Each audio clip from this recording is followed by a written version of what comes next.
Hi everybody, it's Hottesome coming to you live from my boudoir, doing another vloggy vlog wolf cap. And the thing I've been doing lately is pairing up these wolf caps with another TV show, like The Defenders.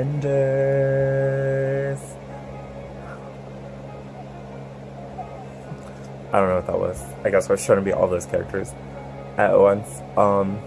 But anyway, Defenders is great. It's on Netflix. It's streaming. You could totally binge it in a day if you have the time, because I did. I started at night, watched more than half the season, then finished the rest after I went to work. I don't recommend that though, because I was a little late to work. Like, groggy for like a second. Had some coffee, which I don't normally drink on a regular basis, but I don't know, last 2 weeks I've been on a coffee kick. You know. Which, if you've seen those shows, coffee isn't coffee. It is usually a reference to something else. But anyway, that coffee nonsense aside, why I like The Defenders, we'll do, like, you know, some little mini summaries and reasons. You know, besides them doing a really good job of balancing all the characters out, Jessica Jones is, like, a standout to me. You know, she's always been brooding and kind of, like, distant. But at the end of the day, she's got a heart. She cares about not only just Trish, who is, like, essentially, like, her family, but also Malcolm. And you get to see that a little bit more.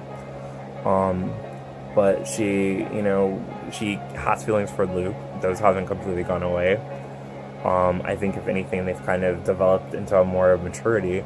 But Luke's kind of, you know, moved on to doing his thing with Rosario Dawson's character, Claire, who's the link between all those, the major link between all those shows.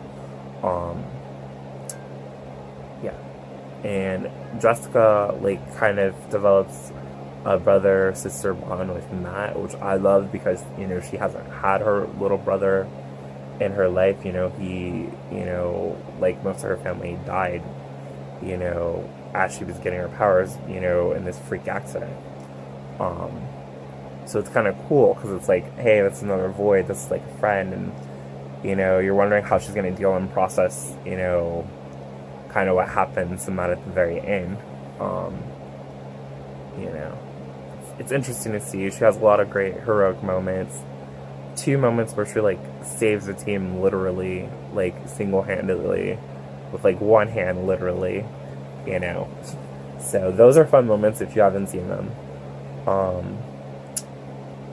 Misty, Colleen, and Claire, they're kind of setting them up to be, like, kind of like a mini team, it seems, and I think that's pretty cool. You know, the whole Heroes for Hire thing, I don't know if Netflix is going to touch that or just kind of dance them around, like, all the worlds. But if you know anything about the comics, or if you read any posts or anything, you know, Misty, spoiler alert, who loses one of her arms, you know, in the line of duty, is supposed to get, like, kind of a cool bionic, like, you know, futuristic arm, and start, like, a small firm / agency with Colleen, and looks like maybe with Claire too, which I think would be cool, you know. Maybe even throw Trish into the mix if Trish eventually, you know, reaches her full potential / comic book destiny. That would be interesting. The big bad on that show gets completely neutralized. Might still be lingering in the distance, but it makes you think about what they'll do for, like, you know, season 2s for most of these shows, or when they do the Defenders 2, which is, like, pretty much a guarantee it's just gonna be a while. Like, you probably won't see it until 2019 or 2020 even, because all these shows have to have, like, another season. And I don't think they're gonna do more than, like, 2 a year tops. So